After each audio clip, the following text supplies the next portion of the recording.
People वृक्ष की पूजा हमें कब और कैसे करनी चाहिए। जैसे कि पीपल का वृक्ष अपने आप में बहुत ही शुभ होता है और अलग अलग समय पर देवी देवताओं का वास भी माना जाता है। और वृक्षों में पीपल भगवान विष्णु का स्वरूप माना जाता है। स्वयं भगवान ने गीता में कहा था कि वृक्षों में मैं पीपल हूँ, मासों में मैं मार्गशीर्ष मास हूँ। तो अभी मार्गशीर्ष का महीना चल रहा है। इस महीने पीपल वृक्ष की पूजा, केले के वृक्ष की पूजा, आंवले के वृक्ष की पूजा करने से हमारे सभी मनोकामनाएं पूर्ण होती हैं। तो कैसे करना चाहिए पीपल वृक्ष की पूजा, समय क्या होना चाहिए, कितने बजे हमें जल चढ़ाना चाहिए जो कि हमारे लिए शुभ हो, सूर्योदय से पहले या फिर सूर्योदय के बाद, इस तरह के बहुत सारे कमेंट्स हैं। तो देखिए, पीपल वृक्ष की पूजा करने के बारे में तो हम आपको बताएंगे ही, लेकिन बहुत सारे घरों में पीपल का वृक्ष उग जाता है। दोस्तों, कभी किसी ने कोई वृक्ष नहीं लगाया, कुछ भी नहीं, फिर भी पीपल के पेड़ आपके गमले में, आपकी दीवार पर उग जाता है। इसको हम कैसे हटाएं, किस दिन हटाएं, क्या करें और किस कारण से आपके घर में पीपल का वृक्ष उगता भी है, ये भी हम आपको बताएंगे। तो पीपल वृक्ष से संबंधित बहुत सारी जानकारी इस वीडियो में हम आपके साथ शेयर करेंगे। तो आप इन तक बने रहें, वीडियो बहुत ही हेल्पफुल और इंटरेस्टिंग होने वाली है, जिससे आप भी अपने घर में उगे हुए पीपल के वृक्ष को सही तरीके से उसे अलग स्थान पर कर पाए, जिससे उसका कोई अशुभ परिणाम आपके जीवन पर ना आए। क्योंकि पीपल सबसे ज्यादा तो हमारे स्वास्थ्य के लिए अच्छा होता है, आप सभी को पता है। विज्ञान की दृष्टि से हम देखें तो पीपल वृक्ष से बहुत सारी ऑक्सीजन निकलती है और हमारे लिए वरदान है। इसीलिए पीपल के वृक्ष यदि आप अपने जीवन में लगाते हैं, कोई पीपल का वृक्ष यदि हम शुभ तिथियों में, शुभ नक्षत्र में लगाते हैं, तो हमारे जीवन के कष्ट तो कटते ही हैं, आने वाली 7 पुश्तें भी उसके पुण्य फल को सुख के रूप में भोगती हैं। जी हाँ दोस्तों, और पीपल का वृक्ष हमें किस नक्षत्र में लगाना है वो भी हम आपको बताएंगे। यानी आपका जन्म अगर उस नक्षत्र में हुआ है तो आपको तो अपने जीवन में पीपल का 1 वृक्ष, 5 वृक्ष लगाना ही लगाना चाहिए। तो चलिए एक एक करके हम अलग अलग आपके सभी कंफ्यूजन को दूर करते हैं। पहले हम बात कर लेते हैं, पीपल का वृक्ष आपके घर में उग गया है तो हम क्या करें। देखिए, उगने का ये सीधा आपको संकेत मिलता है कि आपके घर में पितृदोष है। उगता कैसे है वो भी हम आपको बताएंगे, क्योंकि जो पीपल के फल होते हैं उसे पंछी, कबूतर, कोई भी जीव जंतु खा लेता है और आपके घर में आके बीट कर देता है। गिलहरी वगैरह भी खाती हैं। तो आपके घर के आसपास में पीपल का वृक्ष है तो वहां से खाकर आकर आपके यहाँ बीट कर देती है और उस बीज से पीपल का वृक्ष उग जाता है। और ऐसा तभी होता है जब आपके घर में पितृदोष होता है। पितृदोष का ये सबसे प्रमुख लक्षण माना जाता है। तो इसलिए उसके साथ में तो आपको पितृदोष का उपाय करना ही करना है। साथ ही उस पीपल के पौधे को कैसे हटाना है, तो थोड़ा सा उसको आप बड़ा हो जाने दीजिए। ऐसा नहीं है कि आपके घर में उग गया है तो तुरंत ही आपको नुकसान देने लगेगा।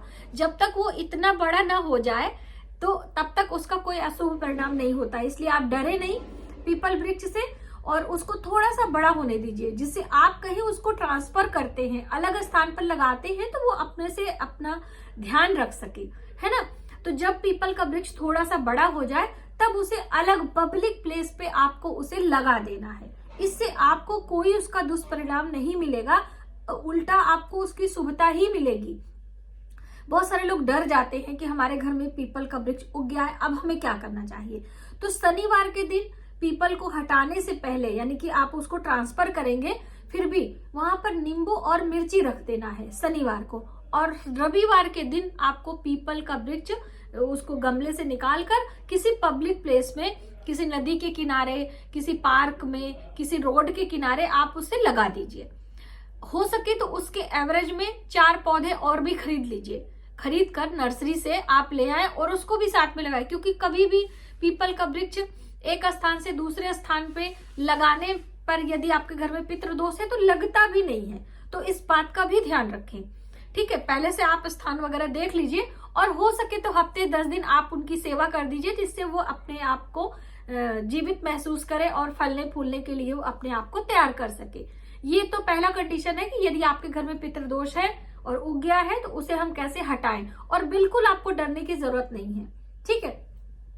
और पीपल वृक्ष की पूजा हमें कब करनी है। अब दूसरा आपका सबका सवाल है, पीपल वृक्ष की पूजा करने से हमारे जीवन में धन समृद्धि निश्चित ही आती है, इसमें कोई संदेह नहीं है। अभी मार्गशीर्ष का महीना चल रहा है। मार्गशीर्ष महीने में माता लक्ष्मी की पूजा, भगवान विष्णु की पूजा की जाती है। और जैसे मैंने आपको बताया, भगवान श्री कृष्ण ने स्वयं कहा है कि वृक्षों में मैं पीपल हूँ। तो आप पीपल वृक्ष की पूजा करें मार्गशीर्ष महीने में। और समय क्या होगा, समय होगा सूर्य उदय से पहले। अब जैसे कि अभी सूर्योदय हो रहा है 6 बजे, 6:30 बजे, तो आपको 5 बजे उठ जाना है, स्नान ध्यान करके 5:30, पौने 6 बजे, यानी सूर्य उदय से थोड़ी देर पहले भी आप जाएंगे तो आपको कोई नुकसान नहीं है।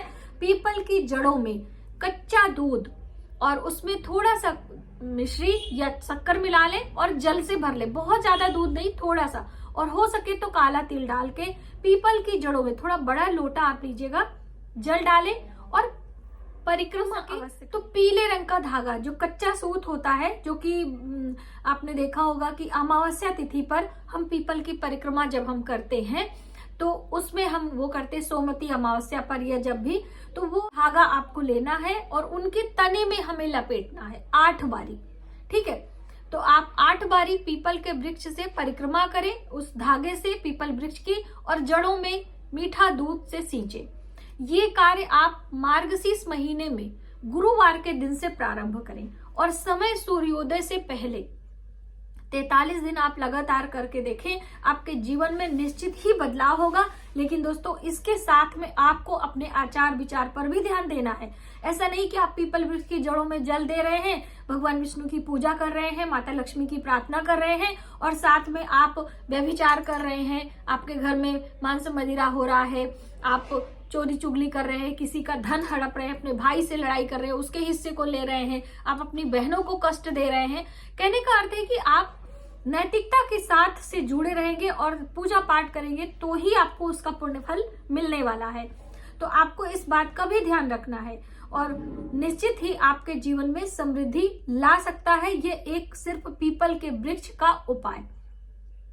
और पीपल, आप चाहे आपका जन्म किसी भी नक्षत्र में हुआ हो, आपको लगाना है। लेकिन हम बात कर लें पुष्य नक्षत्र की, जैसे कि अभी जो अगहन मास का पहला गुरुवार था, पुष्य नक्षत्र था, तो उसमें जिन व्यक्तियों का जन्म पुष्य नक्षत्र में हुआ है, उन व्यक्तियों को जब भी पुष्य नक्षत्र लगता है, अक्सर आए दिन, किसी भी दिन लगे, शनिवार के दिन लगे, बुधवार के दिन लगे, गुरुवार के दिन लगता है तो गुरु पुष्य नक्षत्र माना जाता है, रविवार के दिन लगता है तो रवि पुष्य नक्षत्र माना जाता है।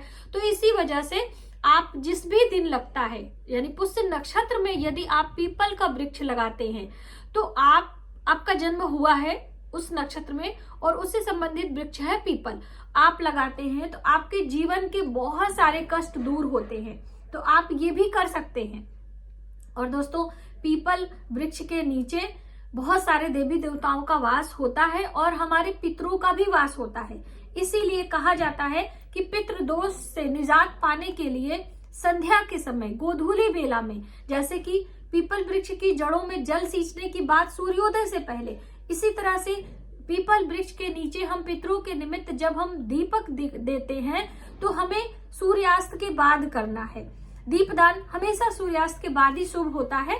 पूजा में तो हमें लगाना ही है क्योंकि पूजा के साक्षी होते हैं दीपक, तो बिना दीपक लगाए हम पूजा कर ही नहीं सकते हैं। तो आपको एक सरसों के तेल का दीपक या तिल के तेल का भी आप लगा सकते हैं। चौमुखी दीपक, 4 मुखी आपको दीपक रखना है और पीपल के वृक्ष के नीचे संध्या के समय गोधूली बेला में आप रख कर आए। हो सके तो उसमें काला तिल डाल दें, काले तिल का आसन रख दें। ऐसा यदि आप करते हैं तो आपके जीवन में पितृदोष धीरे धीरे समाप्त होता है। देखिए दोस्तों, कोई भी उपाय समय लेता है। 40 दिन 43 दिन यदि आप करते हैं उसके बाद ही उसका रिजल्ट आपको मिलता है। ऐसा नहीं कि आपने 1 हफ्ते किया उसके बाद आपको उम्मीद हो कि रिजल्ट उसका आए। दवाइयां भी हमारे शरीर में धीरे धीरे असर करती हैं। कोई रोग आता है वो भी धीरे धीरे आता है, एक दिन में कोई रोग नहीं आता है। ठीक है। दूसरी अहम बात दोस्तों कि जो सरसों के तेल का दीपक आपने लगाया है उसको, चौमुखी दीपक तो आप लगाएंगे ही लगाएंगे और परिक्रमा भी करनी है। यानी जब आप दीपक लगाने जाएंगे तो पीपल वृक्ष की परिक्रमा 7 बारी, वैसे तो जो पीले धागे वाला है वो 8 बारी करना है, और वैसे साधारण तरीके से आप 7 बारी यानी विषम की संख्या में हम परिक्रमा करते हैं शाम के समय। ऐसा नहीं कि सिर्फ दीपक जलाया और चले आए। और यदि आप दीपक जला के कहीं हनुमान जी के मंदिर चले जाएं दर्शन करने, या मंदिर में जो पीपल का वृक्ष होता है वहीं पे आपको दीप जलाना भी होता है। ऐसा नहीं कि आप किसी जंगल में कहीं भी जाके दीप जला सकते हैं, क्योंकि पीपल वृक्ष में और भी नकारात्मक शक्तियां भी आके वास करती हैं, है ना। तो आप इस चीज का भी ध्यान रखें। मंदिर में लगे हुए पीपल वृक्ष में ईश्वर देवी देवताओं की कृपा रहती है, और जो अनेक देवी देवताओं के साथ में शक्तियां होती है वो उनका निर्वाह देवी देवता करते हैं, इसलिए डरने की जरूरत हमें नहीं है। पीपल वृक्ष की पूजा सही तरीके से सही समय पर हमें करना होता है।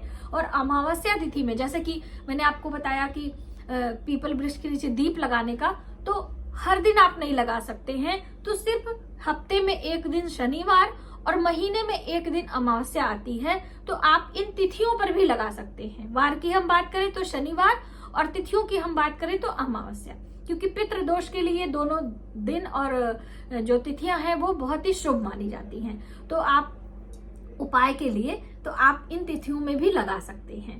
तो आप अपने समय और अपने प्रेम श्रद्धा के अनुसार पीपल वृक्ष की पूजा परिक्रमा करें, और अपने जीवन में 5 पीपल के वृक्ष अवश्य लगाएं।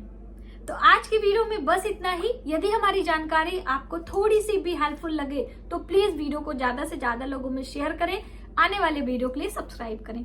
मिलते हैं एक नई जानकारी के साथ नए वीडियो में, तब तक आप अपना ख्याल रखें। जय माता दी।